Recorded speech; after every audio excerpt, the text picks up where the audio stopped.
فإنهم غير ملومين. فمن ابتغى وراء ذلك فأولئك هم العادون. والذين هم لأماناتهم وعهدهم راعون. والذين هم على صلواتهم يحافظون. أولئك هم الوارثون الذين يرثون الفردوس هم فيها خالدون. ولقد خلقنا الإنسان من سلالة من طين ثم جعلناه نطفة في قرار مكين. ثم خلقنا النطفة علقة فخلقنا العلقة مضغة فخلقنا المضغة عظاما فكسونا العظام لحما ثم أنشأناه خلقا آخر فتبارك الله أحسن الخالقين. ثم إنكم بعد ذلك لميتون. ثم إنكم يوم القيامة تبعثون. ولقد خلقنا فوقكم 7 طرائق وما كنا عن الخلق الغافلين. وأنزلنا من السماء ماء بقدر فأسكناه في الأرض وإنا على ذهاب به لقادرون. فأنشأنا لكم به جنات من نخيل وأعناب لكم فيها فواكه كثيرة ومنها تأكلون. وشجرة تخرج من طور سيناء تنبت بالدهن والصبغ للآكلين. وإن لكم في الأنعام لعبرة نسقيكم مما في بطونها ولكم فيها منافع كثيرة ومنها تأكلون وعليها وعلى الفلك تحملون. ولقد أرسلنا نوحا إلى قومه فقال يا قوم اعبدوا الله ما لكم من إله غيره أفلا تتقون. فقال الملأ الذين كفروا من قومه ما هذا إلا بشر مثلكم يريد أن يتفضلوا عليكم ولو شاء الله لأنزل ملائكة ما سمعنا بهذا في آبائنا الأولين إن هو إلا رجل به جنة فتربصوا به حتى حين. قال رب انصرني بما كذبون.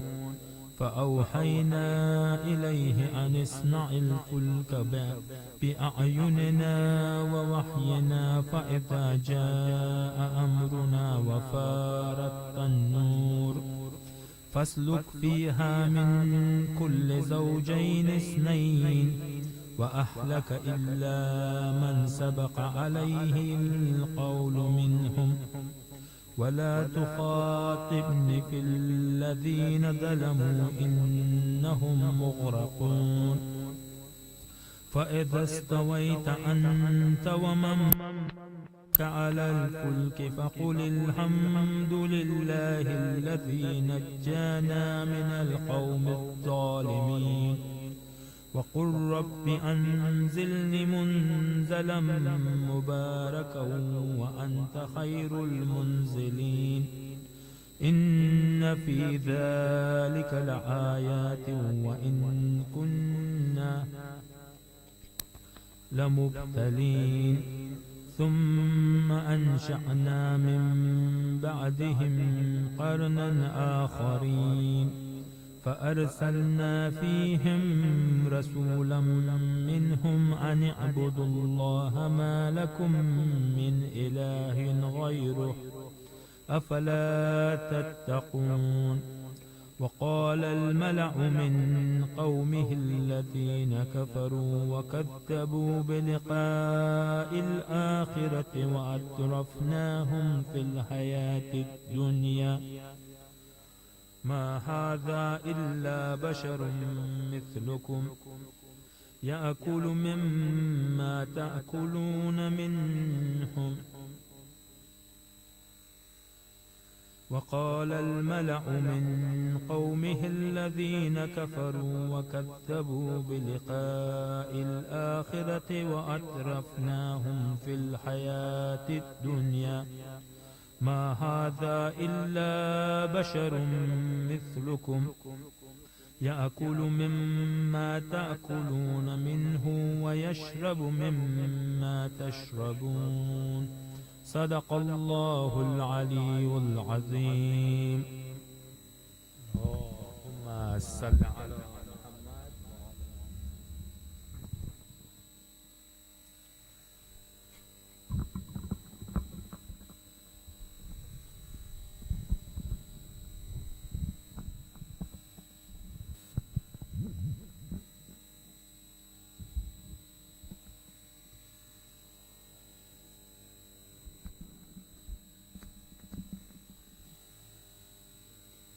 صل على محمد وآل محمد.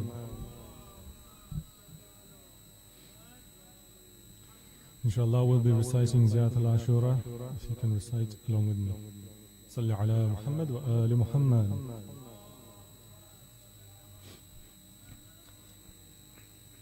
اللهم صل على محمد وآل محمد.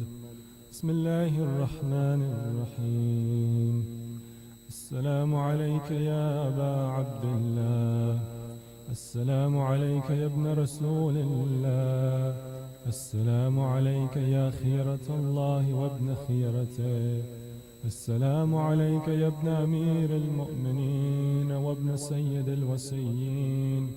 السلام عليك يا ابن فاطمة سيدة نساء العالمين. السلام عليك يا ثار الله وابن ثاره والوتر الموتور. السلام عليك وعلى الأرواح التي حلت بفنائك. عليكم مني جميعا سلام الله أبدا ما بقيت وبقي الليل والنهار.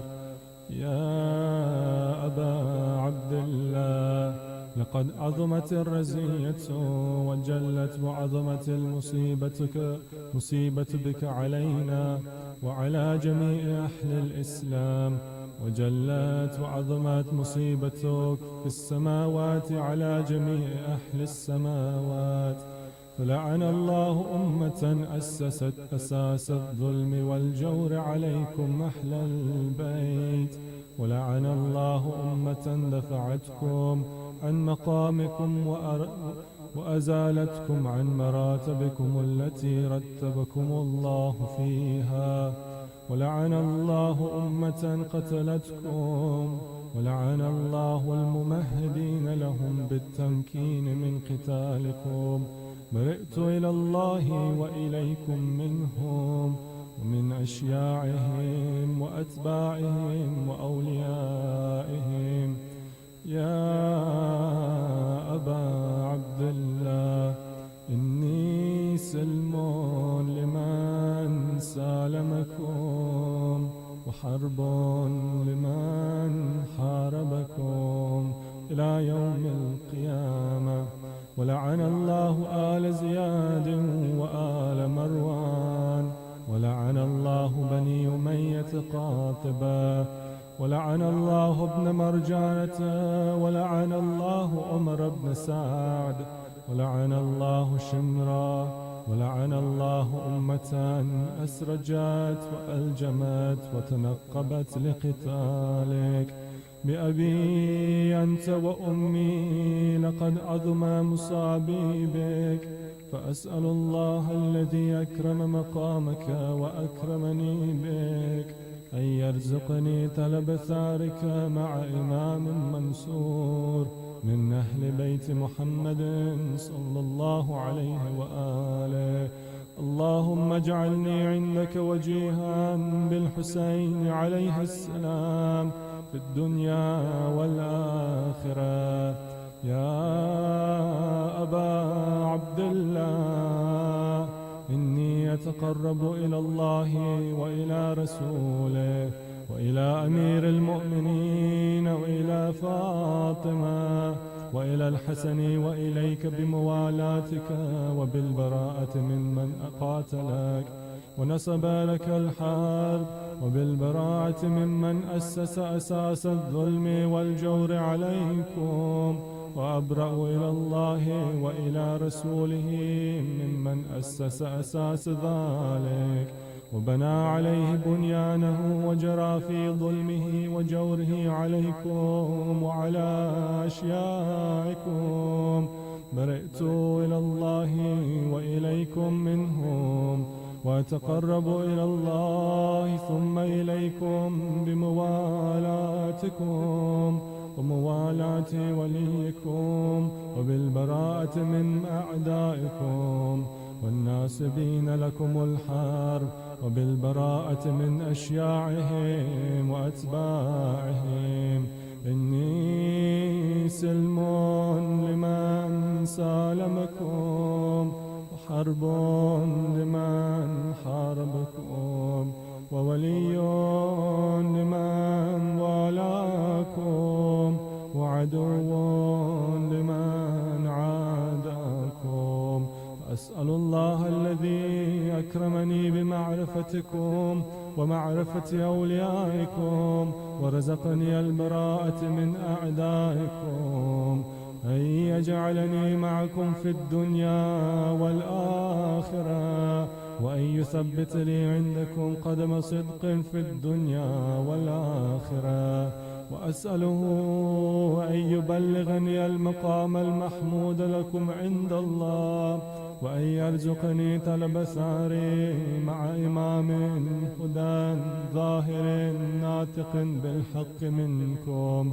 وأسأل الله بحقكم وبالشأن الذي لكم عنده أن يعطيني بمصابي بكم أفضل ما يعطي مصابا بمصيبته، مصيبة ما أعظمها وأعظم رزيتها في الإسلام وفي جميع السماوات والأرض. اللهم اجعلني في مقامي هذا ممن تناله منك صلوات ورحمة ومغفرة.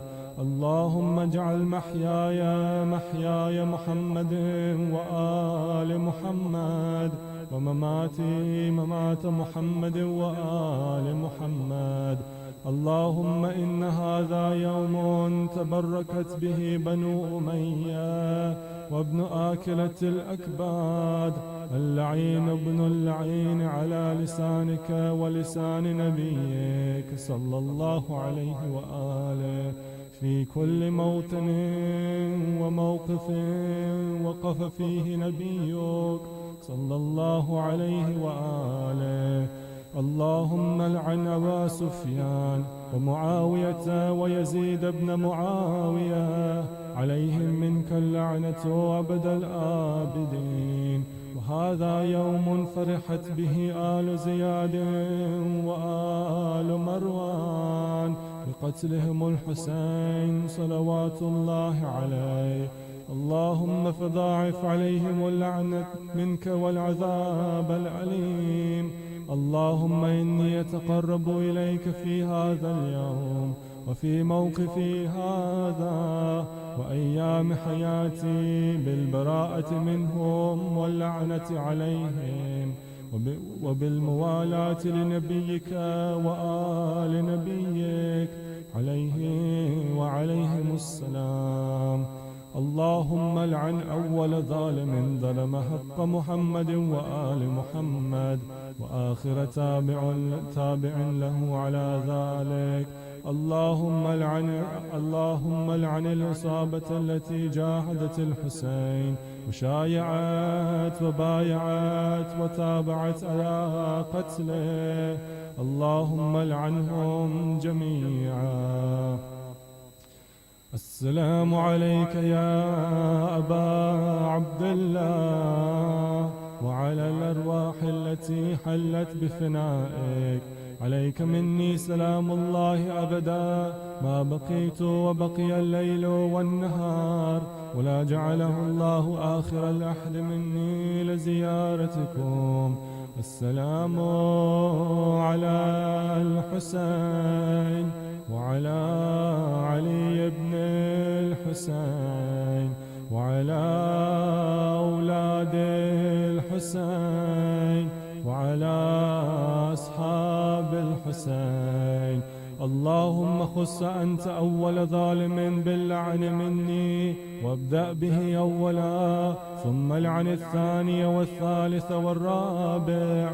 اللهم لعن يزيد خامسا، ولعن عبيد الله بن زياد وابن مرجانا وعمر بن سعد وشمرا وآل أبي سفيان وآل زياد وآل مروان إلى يوم القيامة. سجود.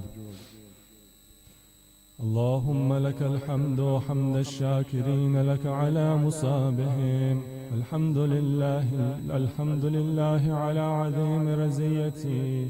اللهم ارزقني شفاعة الحسين يوم الورود، وثبت لي قدم صدق عندك مع الحسين وأصحاب الحسين الذين بذلوا مهجهم دون الحسين عليه السلام. صلوات الله وسلامه.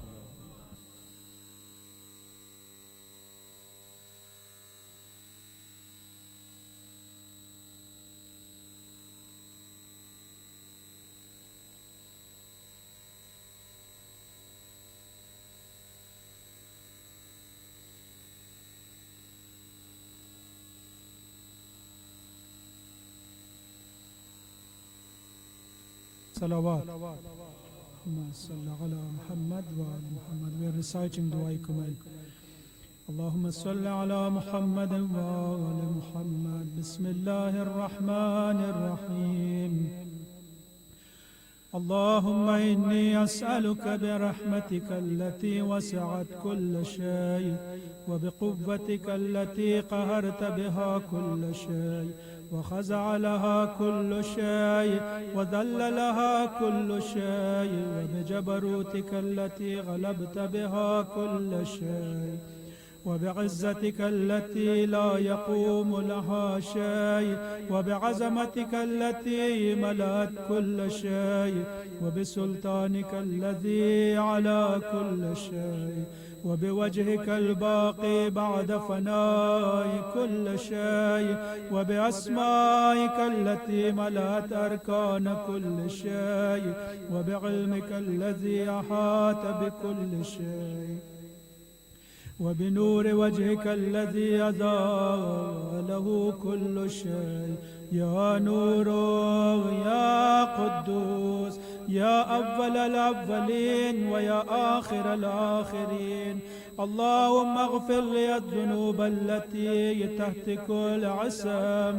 اللهم اغفر لي الذنوب التي تنزل النقم. اللهم اغفر لي الذنوب التي تغير النعم. اللهم اغفر لي الذنوب التي تحبس الدعاء. اللهم اغفر لي الذنوب التي تقطع الرجاء. اللهم اغفر لي الذنوب التي تنزل البلاء.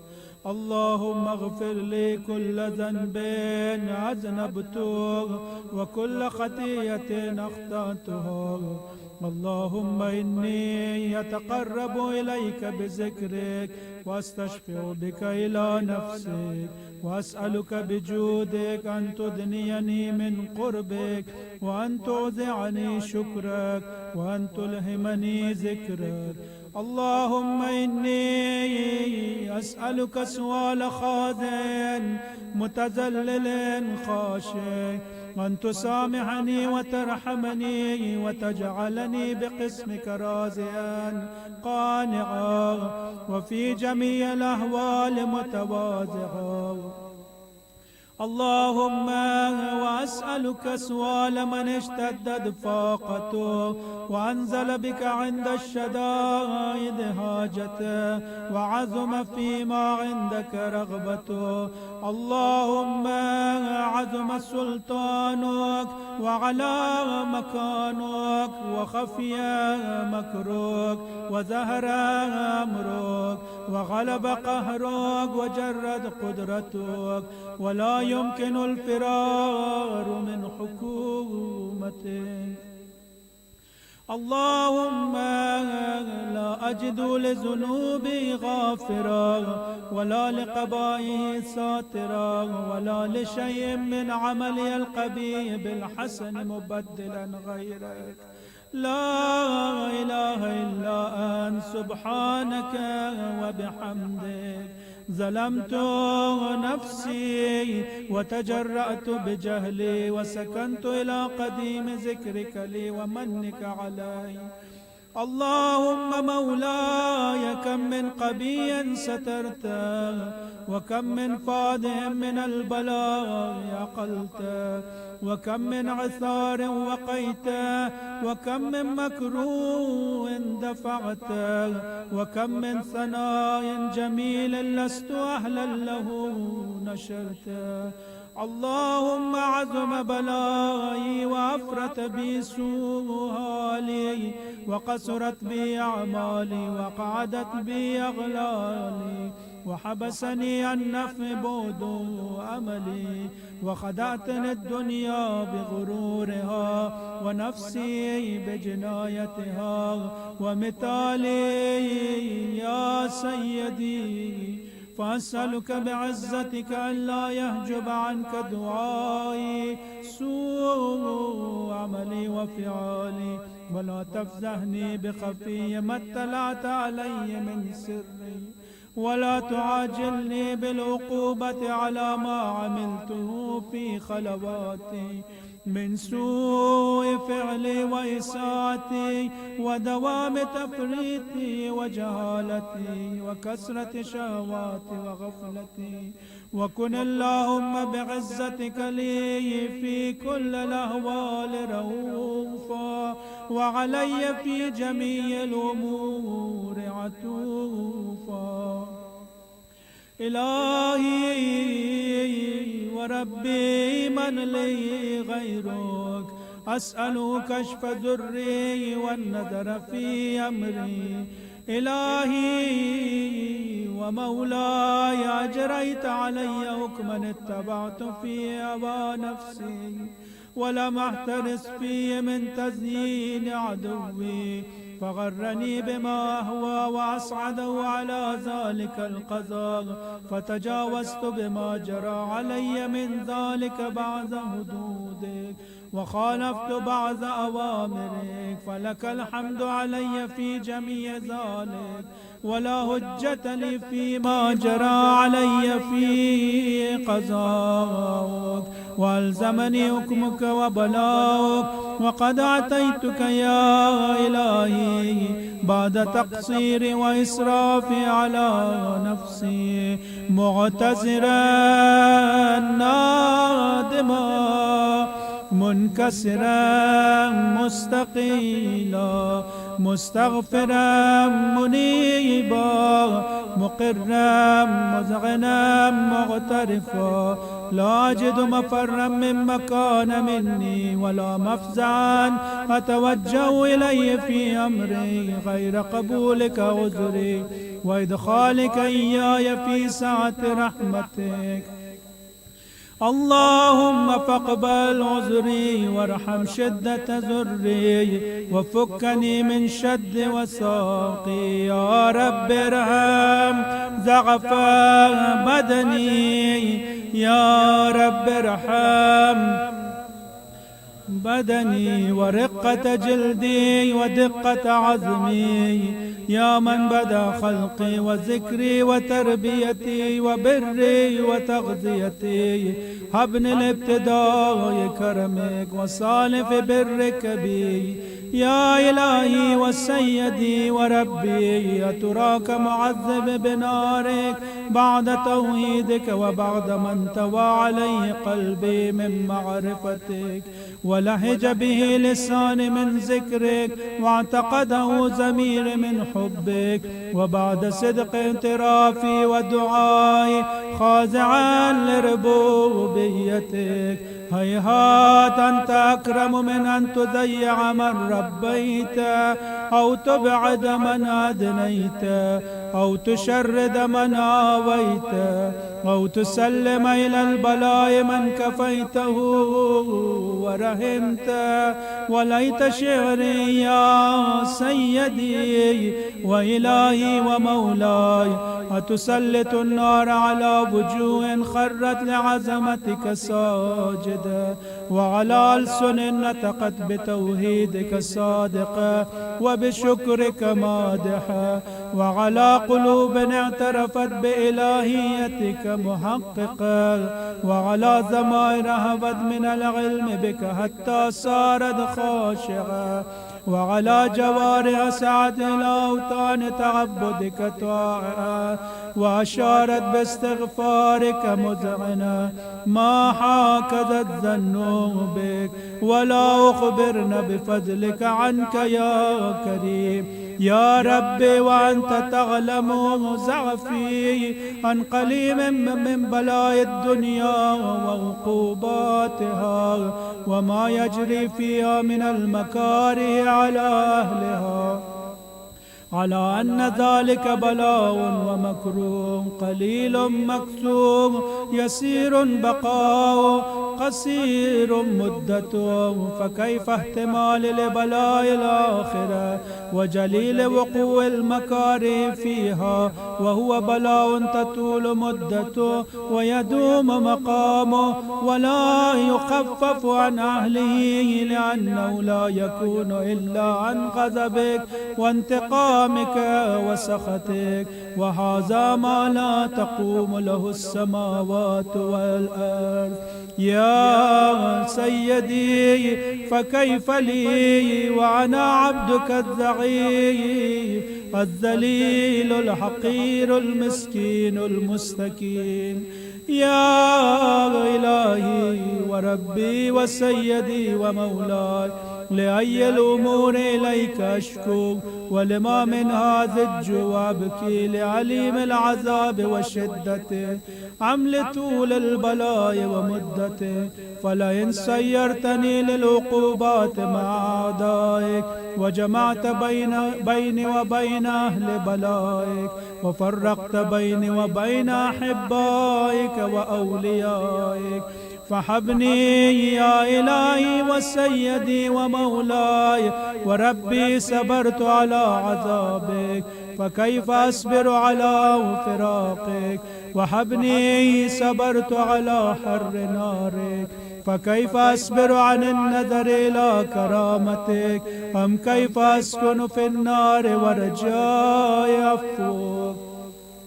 فبعزتك يا سيدي ومولاي أقسم صادقا لئن تركتني ناطقا لازجن إليك بين أهلها زجيج العاملين، ولا أصرخن إليك صراخ المستصرخين، ولا أبكين عليك بكاء الفاقدين، ولو نادينك أين كنت يا ولي المؤمنين. يا غاية آمال العارفين، يا غياث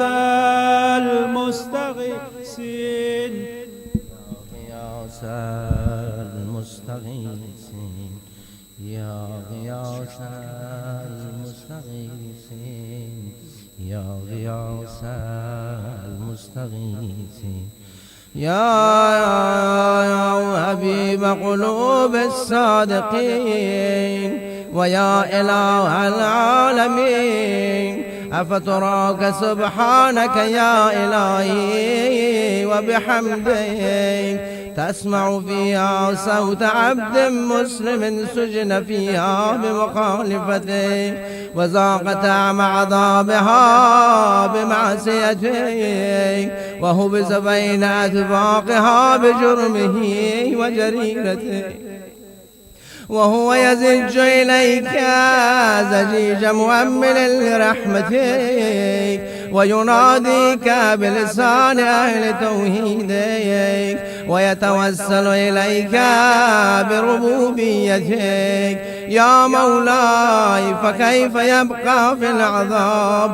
وهو يرجو ما سلف من حلمك أم كيف تؤلمه النار وهو يأمل فضلك ورحمتك أم كيف يغرقه لهيبها وأنت تسمع صوتك وترى مكانه أم كيف يشتمل عليه ضفيرها وأنت تعلم ضعفك أم كيف يتخلخل بين أجواقها وأنت تعلم صدقك أم كيف تزجره ذبانيتها وهو يناديك يا ربك أم كيف يرجو فضلك في عتقه منها فتتركه فيها هيهات ما ذلك الظن بك ولا المعروف من فضلك ولا مشبه لما عاملت به الموحدين من برك وإحسانك فباليقين أقطع لولا ما حكمت به من تعذيب جاهدي وقضيت به من إخلاد معاندي لجعلت النار كلها بردا وسلاما وما كان لأحد فيها مقرا ولا مقاما لكنك تقدست أسماؤك أقسمت أن تملأها من الكافرين من الجنة والناس أجمعين وأن تخلد فيها المعاندين وأنت جل ثناؤك قلت مبتدئا وتتولت بالإنعام متكرما أفمن كان مؤمنا كمن كان فاسقا لا يستوون إلهي وسيدي فأسألك بالقدرة التي قدرتها وبالقضية التي حتمتها وحكمتها وغلبت من عليه أجريتها أن تهب لي في هذه الليلة وفي هذه الساعة كل جرم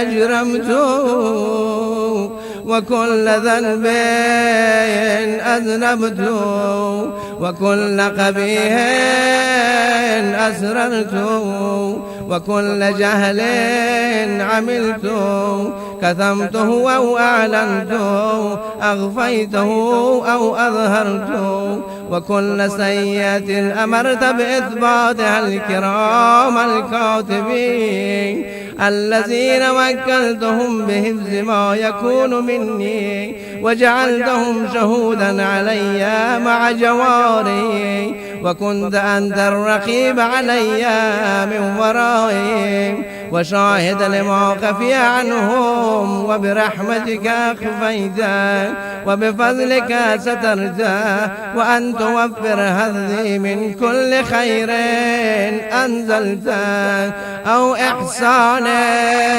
فضلته أو بر نشرته أو رزق بسطته أو ذنب تغفره أو خطأ تستره يا ربي يا ربي يا ربي يا إلهي والسيد ومولاي ومالك رقي، يا من بيده ناصيتي، يا عليما بضري ومسكنتي، يا خبيرا بفقري وفاقتي. يا ربي يا رب يا ربي، أسألك بحقك وقدسك وأعظم صفاتك وأسمائك أن تجعل أوقاتي من الليل والنهار بذكرك معمورا، وبخدمتك موصولا، وأعمال عندك مقبولا، حتى تكون أعمالي وأورادي كلها وردا واحدا، وحالي في خدمتك سرمدا. يا سيدي يا من عليه معولي، يا من إليه شكوت أحوالي. يا ربي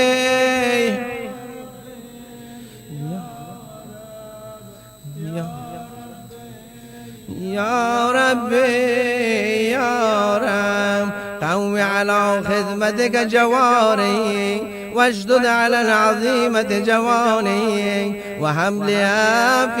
وهب لي الجد في خشيتك، والدوام في الاتصال بخدمتك، حتى أسرع إليك في ميادين السابقين، وأسرع إليك في الباردين، وأشتاق إلى قربك في المشتاقين، وأدنو منك دنو المخلصين، وأخافك مخافة الموقنين، وأجتمع في جوارك مع المؤمنين.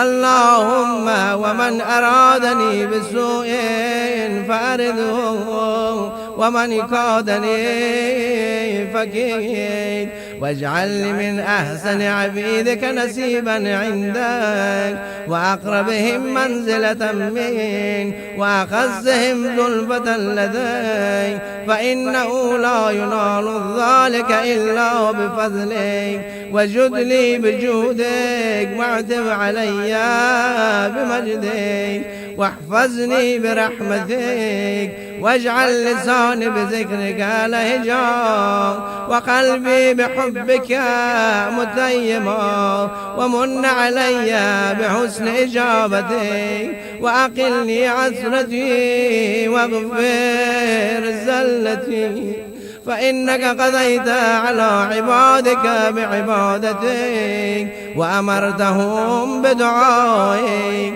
وزمنت لهم الإجابة. فإليك يا ربي نسبت وجهي، وإليك يا ربي مددت يدي، فبعزتك استجب لي دعائي، وبلغني مناي، ولا تقطع من فضلك الرجاء، واكفن شر الجن والإنس من أعدائي. يا سريع الرضا يا سريع،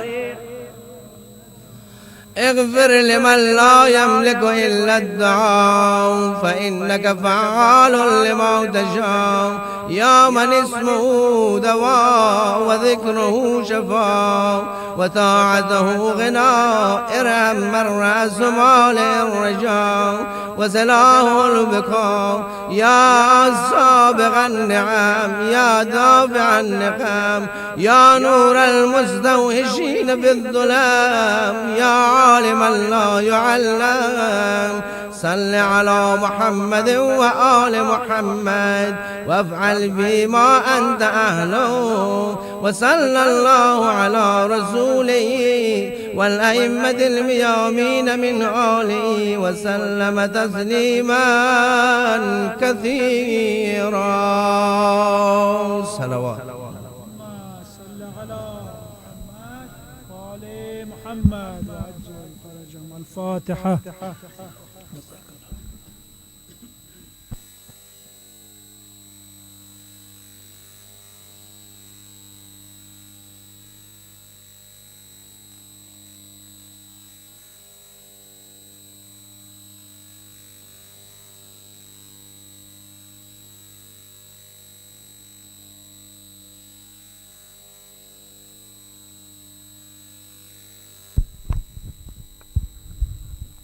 Assalamu alaikum, brothers and sisters.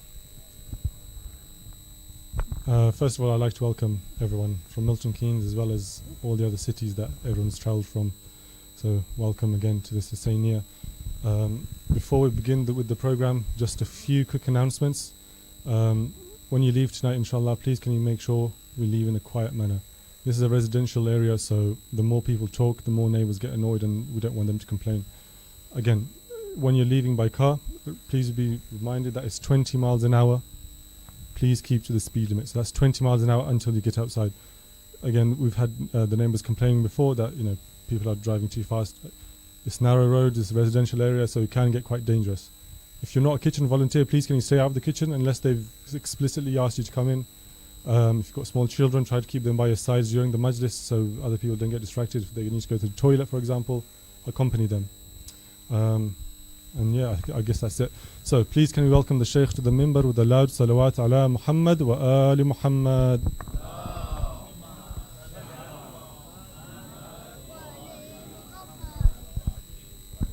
Can I ask everyone to come as far forward as they can, away from the walls, please? Salli ala Muhammad wa ali Muhammad.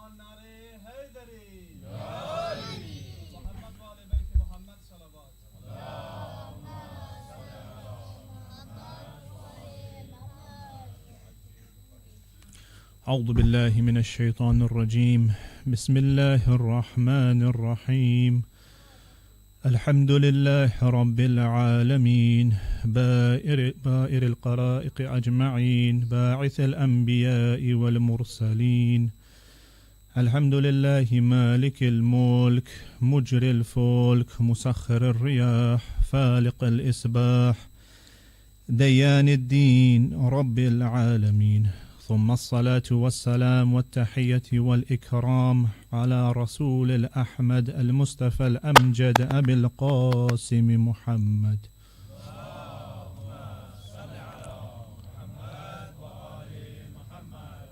وعلى أهل بيته الطيبين الطاهرين الذين أذهب الله عنهم الرجس وطهرهم تطهيرا اللهم صل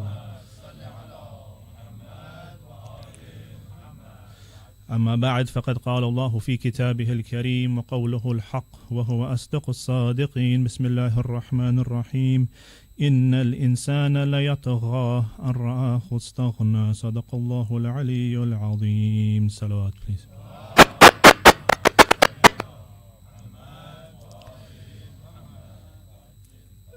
My brothers and sisters, Assalamu alaikum.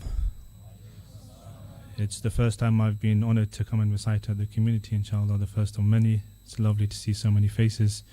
May Allah bless everyone who prepares and organizes these majalis. And may Allah bless us all for having the love of the Ahlul Bayt in our hearts. And may Allah allow us to continue to have this love and to continue to be a source of pride for the Ahlul Bayt. In today's talk, what I would like to do is touch on two things. We have gathered here today to commemorate Imam al-Sajjad alayhi salam.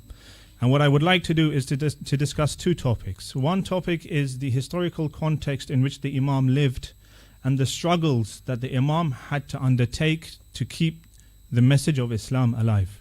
What was the struggles? What was the effort that the Imam had to do? Because unfortunately there's a stereotype that the Imam was very quiet. When he returned back to Medina, he didn't get involved much in the community. He isolated himself and he spent much of his time in grief, when nothing could be further from the truth. And in order to unpack this, we need to understand the historical context that existed at the time of the Imam. So this will be the first topic. Now this is a little bit historical, it can get a little bit dry. So inshallah for the second topic, we'll look at a specific dua that the Imam makes. And we'll try to make it relevant to our life and how we can attach ourselves to salah. What is the philosophy of salah? What is it that stands out when you think of Imam al-Sajjad? He is titled Zainul Abidin, the adornment, the beauty of the worshippers. He is given the name As-Sajjad, the one who would always prostrate, the one who would always be found in the state of frustration. And when you look at the traditions that explain the characteristics of the Imam, you find a heavy emphasis on his characteristics when he was praying.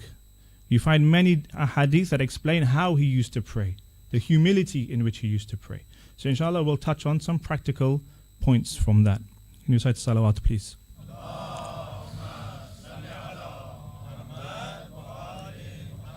So the Imam was born in the 38th of Hijri.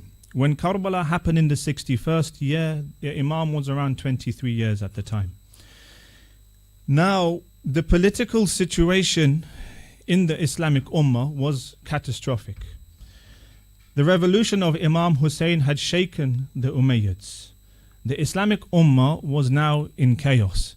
And when we look at the political situation, for example, at the time of Imam al-Sajjad, we see that Imam al-Sajjad's 34-year imamate, he became Imam on the 61st of Hijri, he passed away in the 95th of Hijri.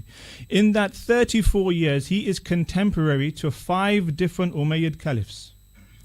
First of all, there is Yazid the Mal'un. Then when he passes away, there's his son Muawiyah. Muawiyah comes to power for only a year or so. Then there's Marwan ibn al-Hakam, who we've all heard about in history, how he was one of the ones who forced Imam al-Hussein to leave Medina by giving bay'ah. Then after Marwan was his son Abdul Malik. Then after his son Abdul Malik passes away, there was Walid. So 5 different Umayyad caliphs during the imamate of Imam al-Sajjad. This is rather chaotic. There's a lot of strife going on. There's a remarkable amount of political instability that the Imam has to navigate from a political perspective. This is one. This is the Umayyad caliphs that were contemporary to the Imam. But also going on were revolts and revolutions across the Islamic world. So the Islamic empire stretched from North Africa, Sham, that we know of, all the way to the east as well. It included Hijaz, Yamama, Yemen, Iraq, and across Medina. In Iraq in particular, there were revolutions going on. So for example, in the year 64 Hijri, there was a revolution that happened in Medina, known as the event of Harra, where the people of Medina decided to launch an attack against the Umayyads. They realized that the Umayyads were corrupt, and they no longer wanted to be ruled by them. So they launched a revolution against the Umayyads. Of course, we'll get to it. It wasn't successful. Then we have the Tawwabin. The Tawwabin in Kufa, who were upset that they missed out on joining Imam Hussein. They thought enough is enough. They were very remorseful about missing out in joining Imam Hussein. So they thought, let's launch a revolution. Let's make amends. And they called themselves the Repenters. They're remorseful. Why? Because they were sad that they missed out on the Safinatun Najat. Then after him, you had Mukhtar. Again, in Kufa. Some of you might have seen the series Mukhtar Name. Beautiful series. If you haven't, definitely check it out. Again, another revolution that ended up not very successful. It didn't last for very long. And then, besides of that, you had a person by the name of Abdullah ibn Zubayr. Now, Ibn Zubayr was another figure who, when realizing that the Umayyads were falling apart, they were losing their control on power, he launched his own revolution. So he was in Mecca, and later on, his brother Mus'ab took over Iraq. So you see the Imam now in Medina, when he returns back, it is absolute chaos. The political scene that the Imam has to navigate is very dangerous. And that's why when historians look at this particular period of Islamic history, they call it the period of the second fitna. Because there was so much instability, strife, chaos, killing, that the historians say from the year 61 Hijri, when Karbala happened, to the year around 75, 80, till the end of Mukhtar, it was absolute chaos. And the Imam had to navigate this. This is the political scenario, the political circumstances that the Imam was entering back into in Medina. Then there's also the cultural state of the people of Medina. What is the religious state of the people of Medina? What has become of the city of Medina when the Imam is walking back into the state? The city in which the Prophet used to get revelation, what has happened to it? And we can get an understanding of the culture, of the religiosity of the people when you look at certain historical texts. There is a book called Kitab al-Aghani by a person by the name of Abu Faraj al-Isfahani. He was an Abbasid poet.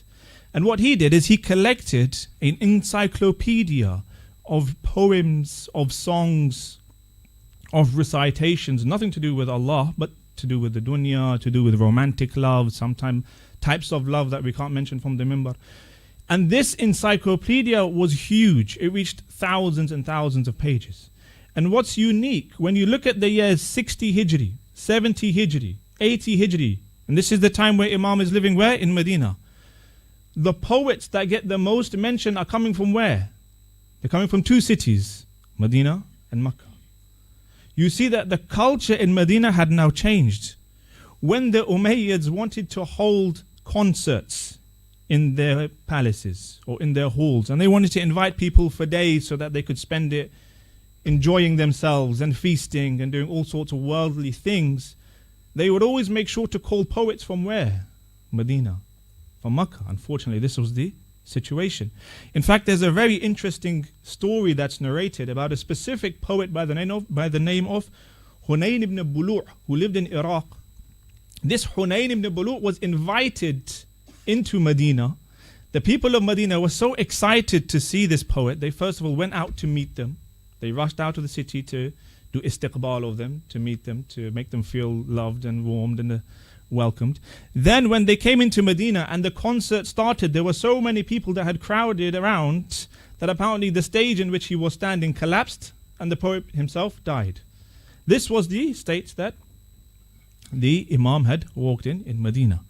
And in fact, we see this. The Imam himself says in a hadith, when he is asked about his hal, his status, when he gets into Medina, he says something very painful. He says, "Ma bi Makkata wal Madinati 20 rajulan yuhibbuna." That in Makkah and Medina, I cannot find 20 people who love us. Not follow us. Just love us. A basic tenet that every Muslim should have. So the Imam was feeling unbelievably lonely. And we have another hadith as well, narrated by Imam Sadiq alayhi salam.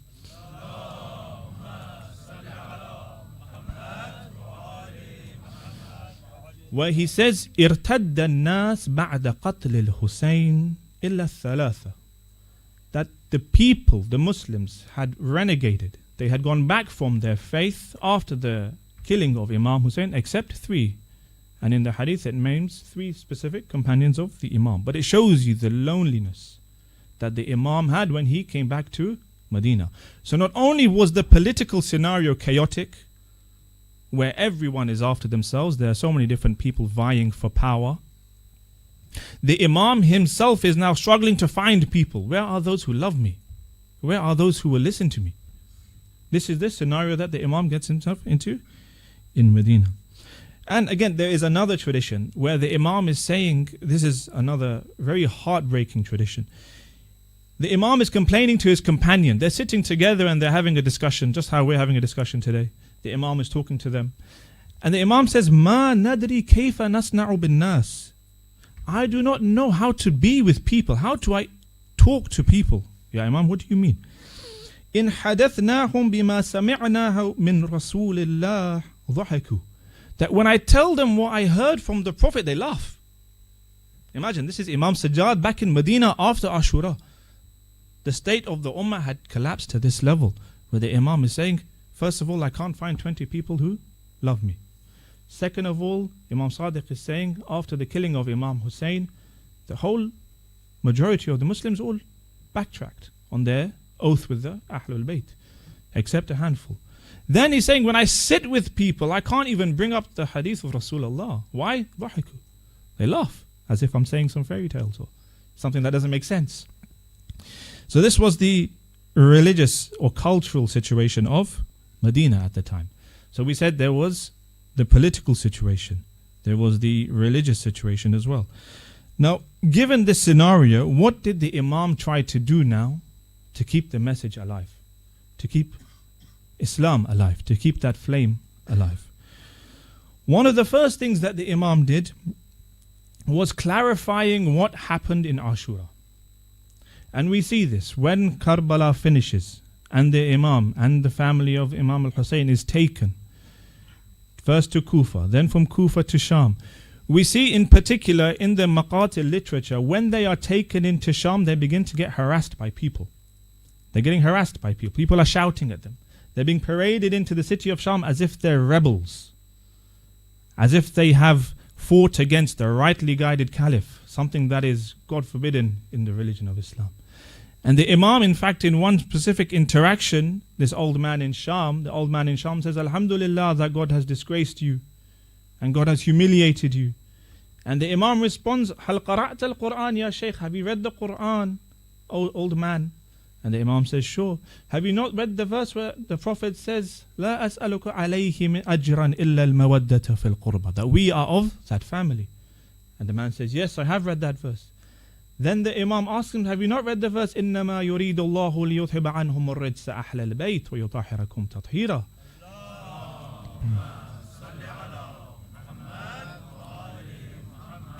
And the man says, yes. And the story continues, and the Imam says, that is us. And the man realizes what's going on. So the Imam's first role is to fight the propaganda that's going on. And this in particular happened during the traveling from Kufa to Sham. Because the Umayyads had built themselves up a propaganda empire. They controlled the media. They controlled the information. They tried to limit what actually happened in Ashura, and they spun it. And they said, no, this wasn't even the family of the Prophet who we killed. These were some group of rebels who came from nowhere. This was the propaganda that the Imam had to face. And one of the strongest ideas that the Umayyads put out was this idea that you cannot fight against the ruler of the time. Which is why the man in Syria in particular, he said, you are rebels, how dare you fight the ruler of the time? And Alhamdulillah that God disgraced you. And this is an idea that continues till today. In fact, for those who are familiar with contemporary discussions, it's known as Madkhalism. There was a Salafi scholar in the 1970s, 1980s, his name is Rabi al-Madkhali. He put out this idea that the person in charge of the Islamic community, the Islamic state, or the Islamic country, whatever you want to call it, he is the one who has to be obeyed. And under no circumstances can you disobey him. But what about if he disobeys Allah himself? No. There's a reason behind it. There's hikmah behind it. There's maslahat behind it. And in fact, we see it today in what's happening in the world around us. When certain countries want to make peace with other countries that are clearly committing crimes, that are killing the blood, they're killing innocent Muslims. Certain countries, they say, no, you cannot question our decision. Who are you to question our decision? And we have many Sunni scholars who actually promote this idea. And this idea, alhamdulillah, even though it's a minority today, when you go back to the time of Imam Sajjad, it is one that he had to face a lot, especially during his travels. It is an idea that gave him a lot of harm. So that was one thing. He had to clarify what happened in Ashura, that we were the family of the Prophet, we were killed unjustly, my father was killed thirsty, and Yazid has no right for this caliphate. And another thing about the Umayyad propaganda machine is we see when the Imam was in Sham and he begins to speak to the people, you see that the Umayyads, Yazid in particular, and those who were in the court with him, they begin to get worried. Because now what's happening is their propaganda bubble is being burst. And a totalitarian government can't afford the propaganda to be popped. If you realize what really happens, what's really going on, then that's going to affect their position to rule. You're going to realize that they're lying to you. Very similar today. You open the news, you're being told self-defense. So genocide is self-defense. A type of propaganda. So one of the ways that the Imam clarified what happened in Ashura was this. He clarified who was the aggressive party and who were the victims. Who was with haqq and who was with batil. Another way that the Imam made sure that the message of Karbala continued was that he created a culture of mourning around the people around him, in his family, in Medina, and within himself. We have a very interesting tradition that can be found in Wasa'il al-Shi'a that says, لما قتل الحسين ibn Ali لبس نساء بني هاشم السواد. That on the anniversary, on the day of Ashura, when they were commemorating the death of Imam al-Hussein, the ladies all wore black. وكان علي ibn al-Husayn يعمل لهن الطعام للمعتم. So what this tradition says is that the ladies would wear black and they would engage in ma'tam. And the imam, very interesting, says the imam would make the food because the ladies were busy doing the ma'tam. And then this gives us an insight as to the situation in Medina. Perhaps there wasn't enough men for the imam to actually create the majalis with. But the imam was encouraging the women folk to make sure that they continued these majalis. Another way that the imam continued the tradition of Imam al-Hussein was by constantly weeping, by reminding people of what happened. We have a tradition that says al-Bakka'una khamsa, Adam wa Ya'qub wa Yusuf wa Fatima wa Ali ibn al-Hussein. That 5 people in history are known to have cried quite a lot. One is Adam, when he was kicked out of heaven.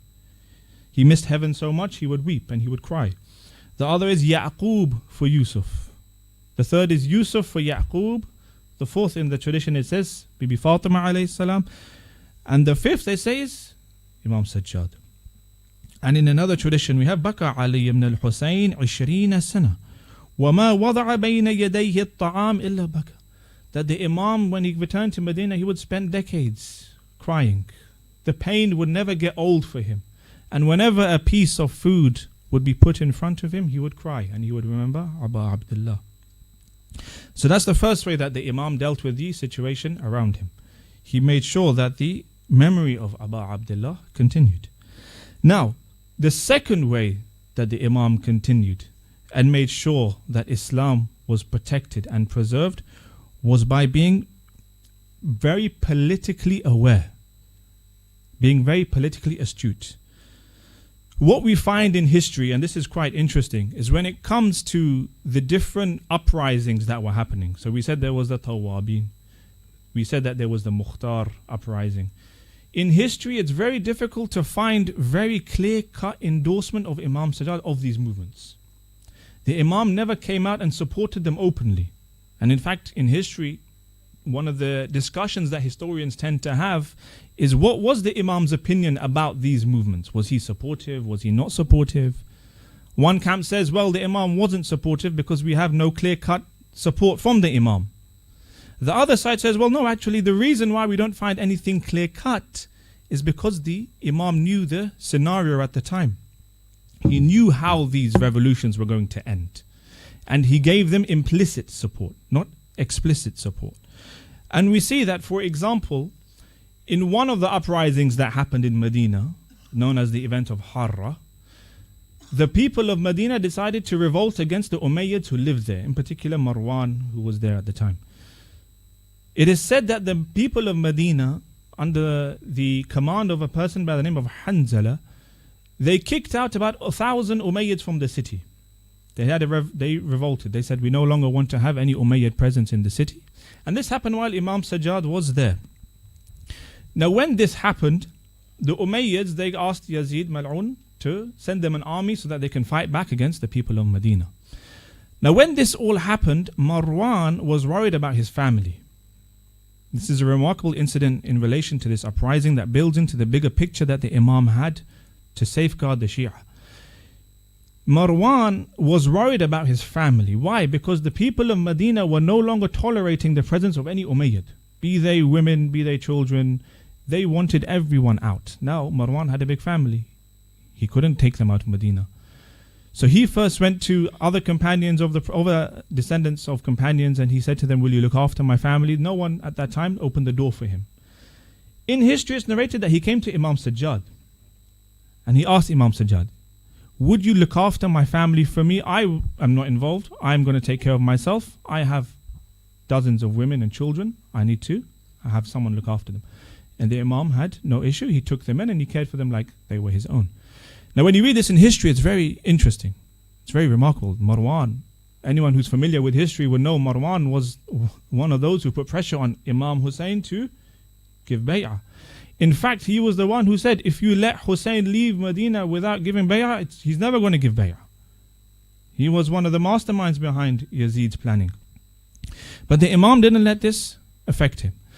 It's interesting, when you look into this, scholars of akhlaq say the Imam himself is showing that I am the representative of the person who is makarimul akhlaq. When the Holy Prophet, for example, conquered Mecca, after many years of being persecuted, the Quraysh had killed many of the Prophet's companions. Hamza had been killed. Many of the Muslims had been tortured, persecuted. But when the Prophet conquered Mecca, he said, everyone is free. You are all free. It's a clean slate. This is the Makarim al-Akhlaq. This is the manifestation of Allah's mercy in action through the Prophet. Similarly, Amir al-Mu'mineen in the Battle of Siffin, when the soldiers of Muawiyah take the water and they refuse the soldiers of Amir al-Mu'mineen to drink from it, but Imam Ali gets the water back. He says, we will not do the same. We are not the same. Our ethics is different to their ethics. Imam Hussein, for example, when Hur stops him and Imam notices that they are tired and they are thirsty, he uses their own water to feed them. A decision that would have consequences later on. But this is the Makarim al-Akhlaq. And we see this with Imam Sajjad. Now, interestingly, again, when this happened, and going back to the event of Harra now, when this happened and the Umayyads were kicked out of Medina, this happened 3 years after Ashura. In Medina now, there's a revolution. The people of Medina are now revolting. Imam Sajjad hasn't come out in support. He's not involved. He's now doing his own thing in his own corner, looking after his family and those who have taken refuge with him. When the army of Yazid come, they are under the name, being led by someone named Muslim ibn Uqba. Now Muslim ibn Uqba comes into Medina and he absolutely ravages Medina. He kills many, he destroys many houses, he plunders, he loots, he does everything that he can think of. And what he does is he calls all those who he has not killed or who have not left Medina, and he calls them all one by one in front of him and he makes them give bay'ah to Yazid. Then it comes to the time of Imam Sajjad. It is narrated in history that when Imam Sajjad was brought in front of him, he didn't require him to give bay'ah. He didn't require him to do any of that. He said, you are free from this. Yazid has asked me to look after you, to not do anything. We have heard good things about you. You are free to go back. And this was the understanding of the Imam, the foresight, the foresee of the Imam, that he was not going to get embroiled in political issues that had no chance of being successful in any shape or form. When you go to the Tawwabin, for example, the Tawwabin movement of people who were remorseful and upset about not having joined Abu Abdullah, when they went to battle, they were routed within a few days, absolutely destroyed. Mukhtar himself, when his revolution happened, he didn't manage to last in Kufa for very long. The wisdom behind the Imam not getting too involved in these conflicts becomes more and more visible. And on top of the conflict, on top of the uprisings and the revolutions, another thing that happens towards the end of not towards the end, but towards the middle of the Imam's Imamat, around 70, 75 Hijri, is a man called Hajjaj ibn Yusuf comes to power. He is given the entire reign of Iraq. After Mukhtar takes power, then Ibn Zubayr defeats Mukhtar, then Hajjaj ibn Yusuf defeats Ibn Zubayr. And he comes into power and he has one goal in mind. He wants to persecute two types of people: any non-Arabs and any Shi'i. For the non-Arabs, for some reason, when you read history, it seems like he was an Arab supremacist. Whatever he did, he would target the non-Arabs. And at that time, you can imagine the Islamic Empire had spread. It included modern-day Afghanistan, it included Iran, it included parts of India. And for him, a non-Arab was a second-class citizen. They were persecuted very heavily. The second group of people that he persecuted heavily were the Shi'i. Anyone who professed love for the Ahlul Bayt was brought in front of him and was killed. He was brutal. Whatever evil, tyrannical figure you can bring in mind, that would be Hajjaj. You could call him a Genghis Khan, you could call him a Pol Pot, you could call him a Hitler, Saddam Hussein. He was a very evil man.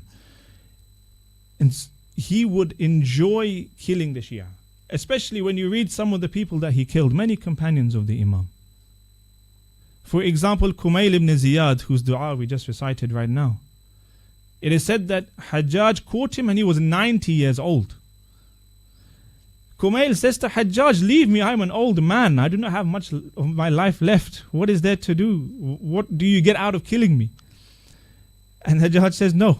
Even despite him being a 90-year-old man, very frail, he kills him. So the Imam had to play this whole scene very carefully, making sure that he did not get embroiled in any of these political scandals, any of these uprisings, and for the backlash to fall on him. So we said, firstly, the responsibility or the role of the Imam when he came to Medina was to continue the memory of Imam Hussein. Secondly, we've said to be aware of the political scenario around him, navigating that in a way that protected him and allowed him to continue to spread Islam. The third way that he continued to spread Islam and fight for Abu Abdullah and the message of Islam was in training students. So we said, when Imam Zainul Abidin entered into Medina, he says that there isn't even 20 people amongst us who love us. Yet when he died, when he passes away, it is narrated, Sheikh Tusi narrates in one of his biographical works on the companions of the Imam, known as Ikhtiyar Ma'rifatul Rijal, he says when the Imam passes away, he has 170 close students. So when we think about Imam Baqir, we think about Imam Sadiq and the schools that they had opened and the students that they had amassed and gathered, hundreds in the time of Imam Baqir, to the thousands according to some traditions in the time of Imam Sadiq. This did not happen overnight. It wasn't the case that Imam Baqir came and all of a sudden he found people who were interested in his message. And the same for Imam Sadiq. No, it was Imam Zainul Abidin who would plant the seeds. For many long years he was there in Medina planting the seeds. And there's a very interesting tradition in Al-Kafi that gives us an example of things that he would do. It says, كان علي بن الحسين عليه السلام يعظ الناس ويزحدهم في الدنيا ويرغبهم في أعمال الآخرة بهذا الكلام في كل جمعة في مسجد رسول الله. في كل جمعة في مسجد رسول الله. That the Imam on every Friday in the mosque of the Prophet would advise the Muslims. He would stand and he would give a little talk. And the hadith is quite interesting. It wouldn't take more than a few minutes to read. But it's a beautiful hadith where the Imam is advising people on an ethical level. He's trying to wake up the ummah. And in fact, within that sermon, he uses between 20 to 25 verses of the Quran. And he is waking up the Muslims at that time to make them realize, first of all, where are they going? What have they done? What has happened to the ummah? And where are they going? What can they do now to make better their akhirah? So this is something that the Imam did. Such to the extent that when he passed away, it is said that he had 170 students with him. Now, the fourth and most known perhaps effort that the Imam did was his dua and his intellectual revolution. We have the Sahifa Sajadiyah, a beautiful collection of 54 supplications. And throughout that you see the Imam teaching the Muslims about humility, about their respect for Allah, how to connect to Allah.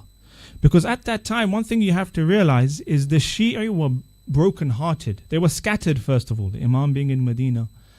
The Shias were scattered and they were broken-hearted. Every time they tried to launch a revolution, they tried to do something, it would be put down brutally, massacred. And people were beginning to get sorrowful, despair. So the Imam is teaching them that through dua you can channel that feeling, that emotion, that broken-heartedness back to Allah. Build yourself, build the community. And we also see that in another tradition that's been famously phrased as Risalatul Huquq. It is a beautiful tradition where the Imam lays out 51 different rights, not just of a person, but of other things, of inanimate objects. The right of mal, for example, the right of wealth, the right of your neighbor, the right of your parents, the right of your child. These were ideas that the Imam was trying to put into the community around him. And what's very interesting is when you look at the rights that the Imams were talking about, the rights that the Imam was speaking about, or the concept or the worldview that the Imam was trying to give off, was that the human being is just one part of a bigger picture. there is a society, there is a community, that you yourself have responsibility. It's not the case of what is it that the world owes me. What do people owe me? No, what do you actually owe the people around you? How do we have a functioning society? Because at that time it was very individualistic. People had forgotten about the ummah. What does it mean to be part of the ummah? What does it mean to have a fellow Muslim who's your brother? The situation had dropped to that deep that people had forgotten these basic things.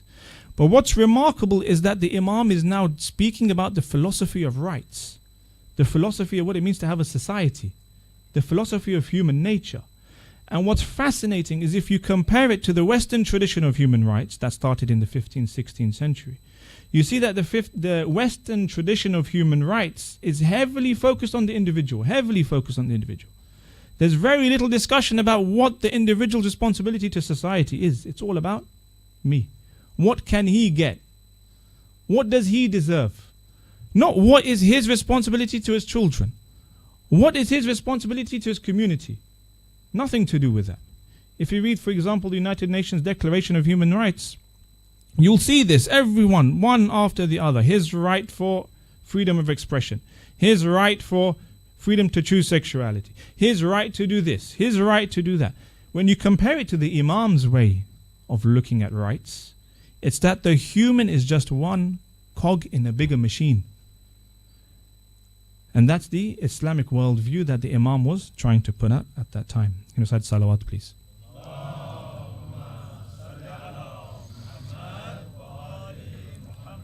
So to summarize, what we said is that when the Imam started his Imamah, the Islamic Ummah was in a very chaotic situation, politically, spiritually, religiously. And the Imam, in a few ways that he could, continue the message of Islam, preserving the message of Islam as the Imam should. We said that there were 4 ways that he did it. One was preserving the message of Abu Abdullah through clarifying what happened and through his mourning. The second, we said, is through his political awareness, making sure that he did not get embroiled in any political shenanigans that were going on around him. The third, we said, is that he created students. The legacy that we sit on today was because of the seeds that were planted at the time of Imam Sajjad. And the fourth, we said, is the worldview and the dua that the Imam put out. That the Imam put out this dua for a reason, to teach the Ummah. So that's the first part of our history section of today's discussion. The second part is going to be slightly a little bit more practical. And I want to look at one particular hadith about an incident in the life of Imam Sajjad that really shows his character when it comes to him and his salah and when he used to pray. It's narrated وَوَقَعَ الْحَرِيقُ وَالنَّارِ فِي بَيْتِ الَّذِي هُوَ فِيهِ, that one day a fire happened in the house in which he was in. وَكَانَ سَاجِدًا فِي صَلَاتِهِ, and Imam Sajjad was in his prayer. فَجَعَلُوا يَقُولُونَ لَهُ يَبْنَ رَسُولِ اللَّهِ يَبْنَ رَسُولِ اللَّهِ النَّارِ النَّارِ. So this, what happened, one day the house of the Prophet, the house of Imam Sajjad has caught fire. People are now rushing in saying, يَبْنَ رَسُولِ اللَّهِ يَبْنَ رَسُولِ اللَّهِ النَّارِ النَّارِ. And then it continues, فَمَا رَفَعَ رَأْسَهُ مِنْ سُجُودِهِ حَتَّى أَطْفَأَتْ النَّارِ, that the Imam did not raise his head from the position of sajda that he was in until the fire had been extinguished. So everyone's quite shocked. What's going on? How did the Imam not notice what was going on? Like, we could see it from outside. The house is on fire, but ya Imam, you come inside, you're still in sajda as if nothing's happening. What's going on? So they said to him, فَقِيلَ لَهُ مَا الَّذِي أَلْحَاكَ عَنْهَا, like, how did you not see what was going on? How were you distracted? And the Imam said, أَلْحَاكَ عَنْهَا فَقَالَ النَّارُ الْآخِرَةِ. He said, I was more busy putting out the nar al-akhirah than being focused on this fire.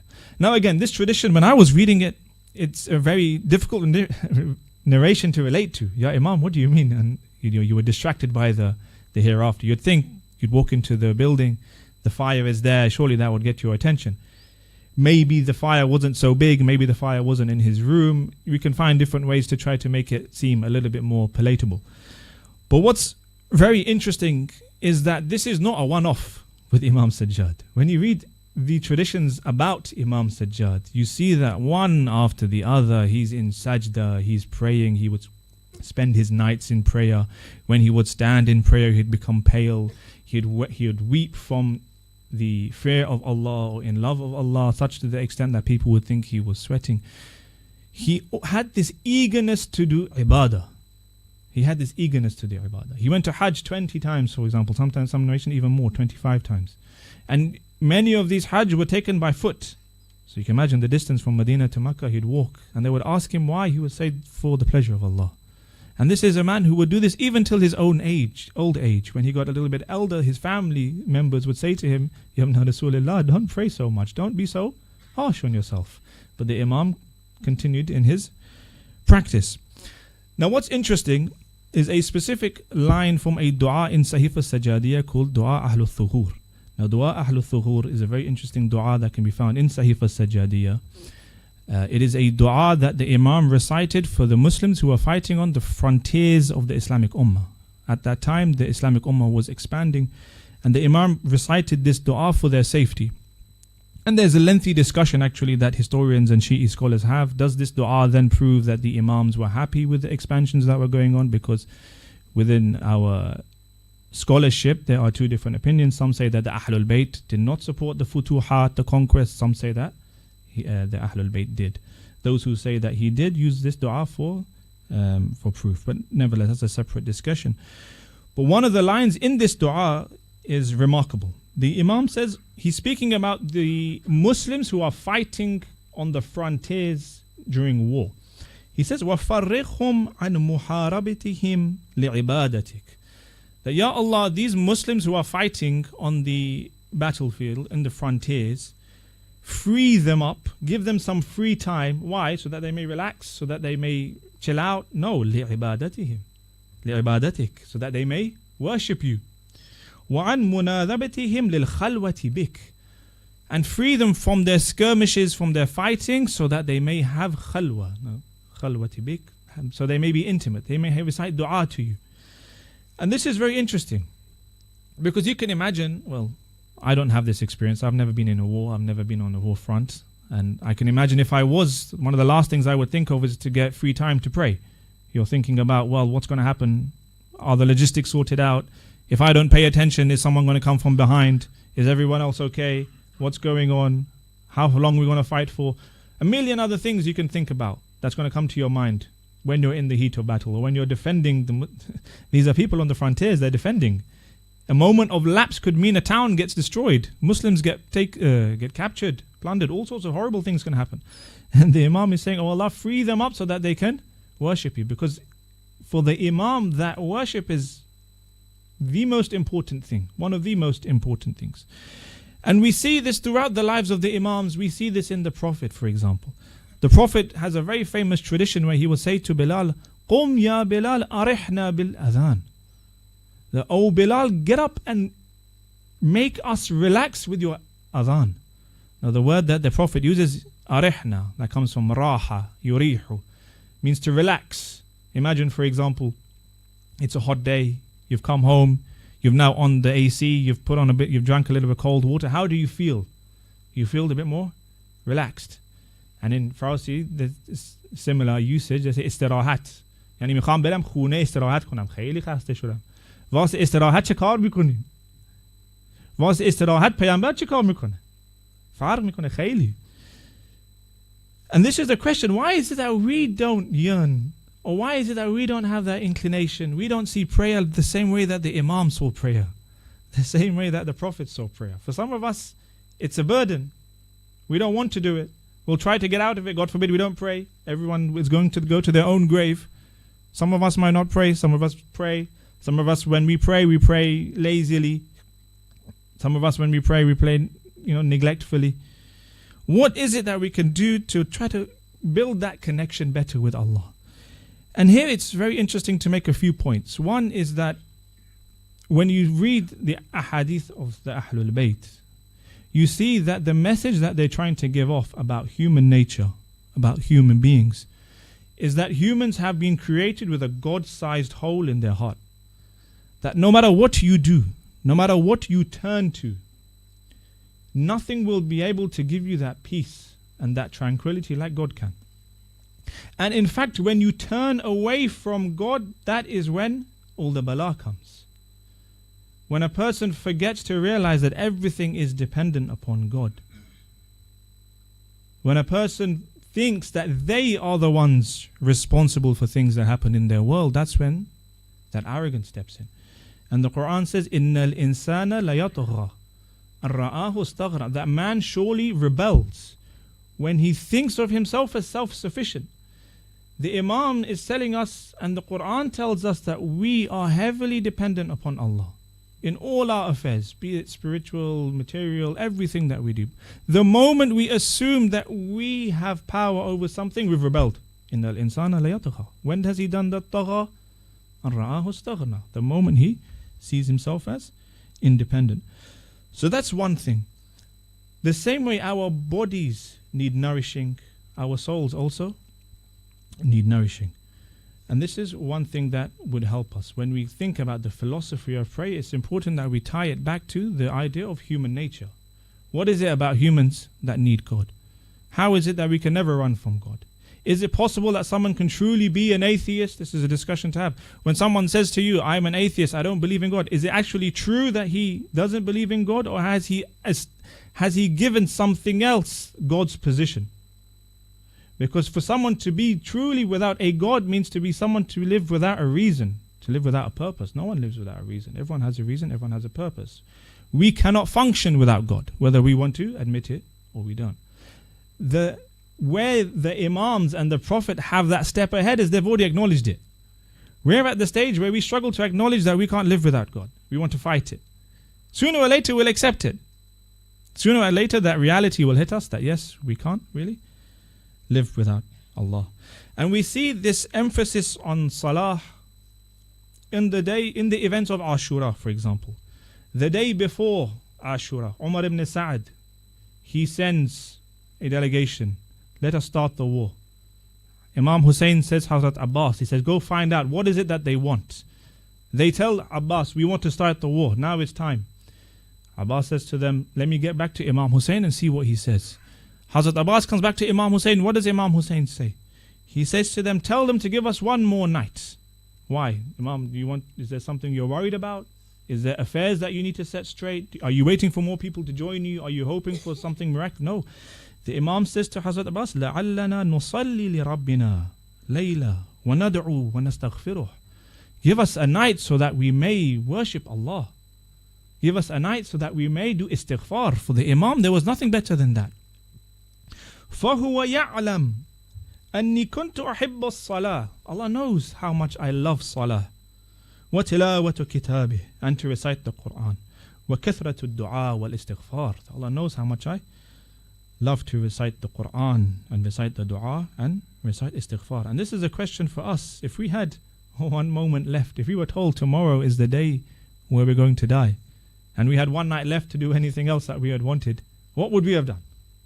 I can tell myself what I would have done. Perhaps you can have a moment and think, what would I have done?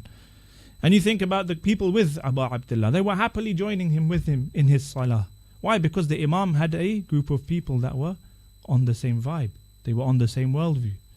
They were his special companions. Can you recite salawat, please?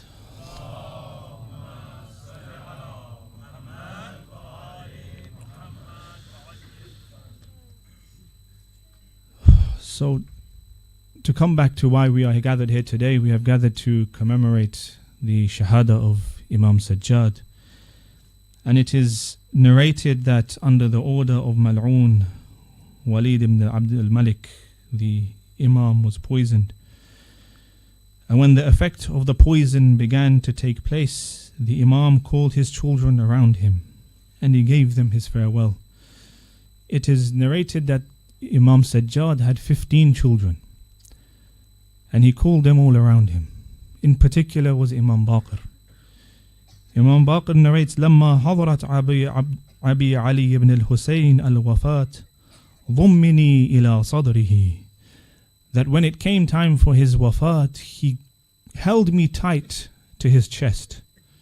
He grabbed me and he hugged me and he held me tight.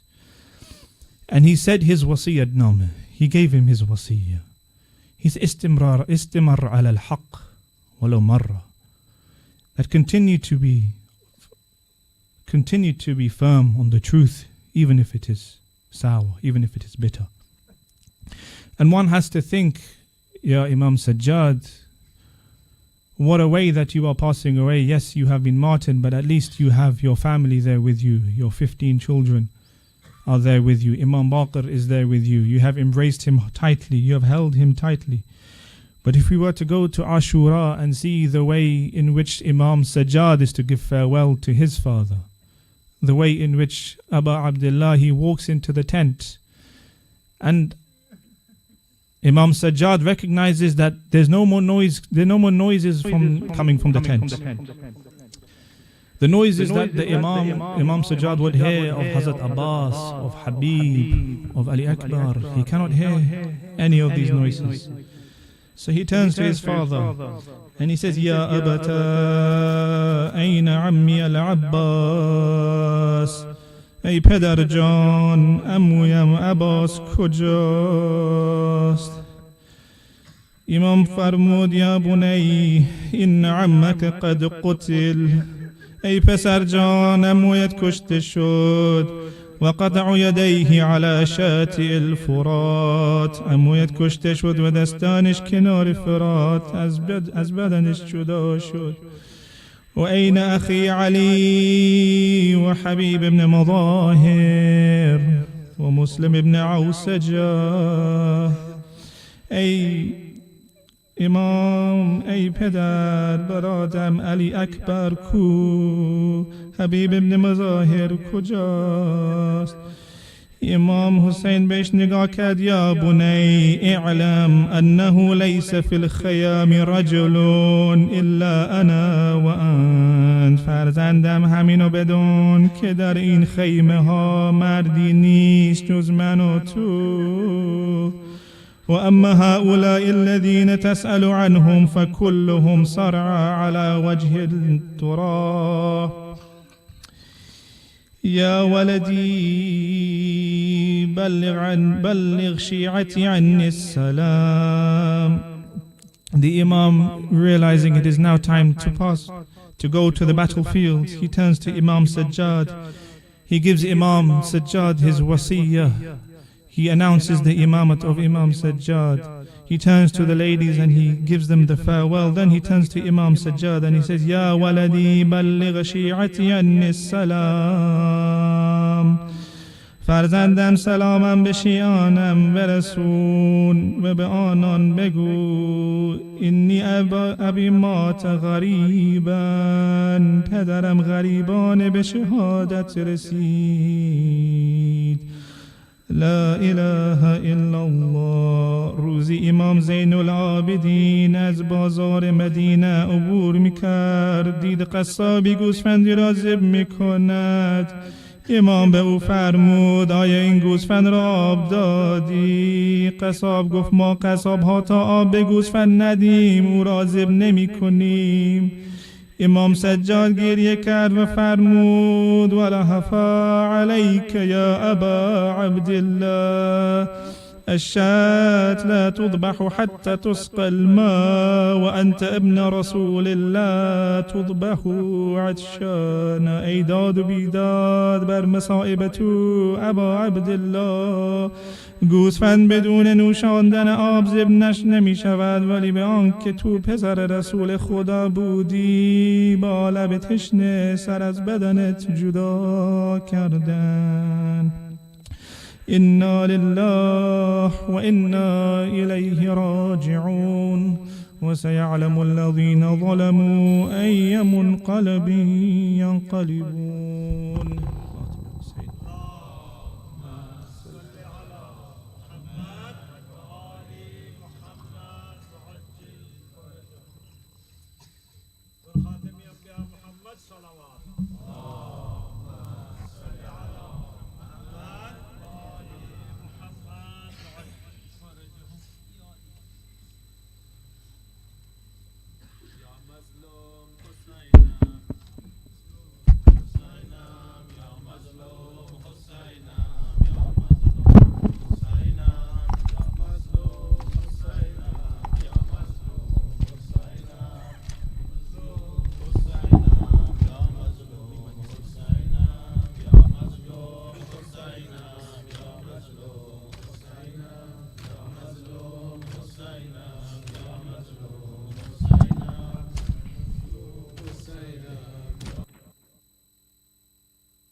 मैं सैयदा का आज़ादार हूँ, मैं सैयदा का आज़ादार हूँ, मैं सैयदा का आज़ादार हूँ, मैं सैयदा का आज़ादार हूँ, मैं सैयदा का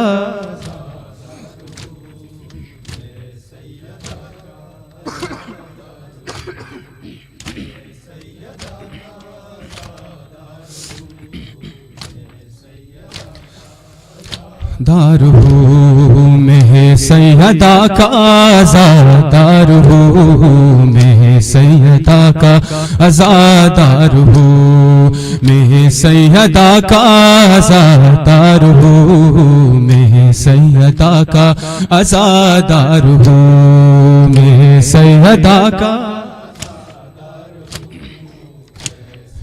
माशाअल्लाह।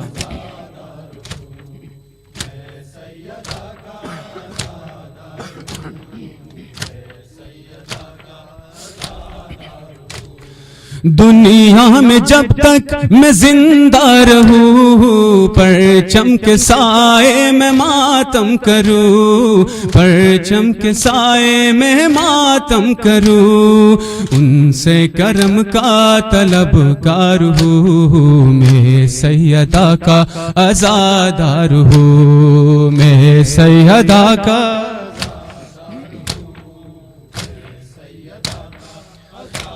हूँ, मैं बंदे शाह अबरार हूँ, मैं सैयदा का आज़ादार हूँ, मैं बंदे शाह अबरार हूँ, मैं सैयदा का आज़ादार हूँ, मैं सैयदा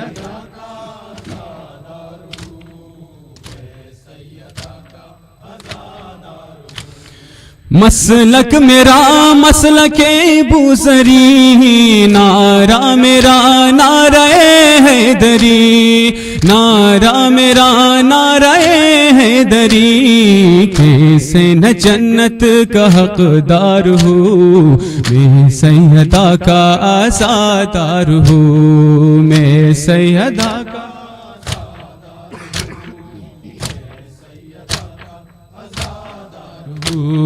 मैं बंदे शाह अबरार हूँ, मैं सैयदा का आज़ादार हूँ, मैं बंदे शाह अबरार हूँ, मैं सैयदा का आज़ादार हूँ, मैं सैयदा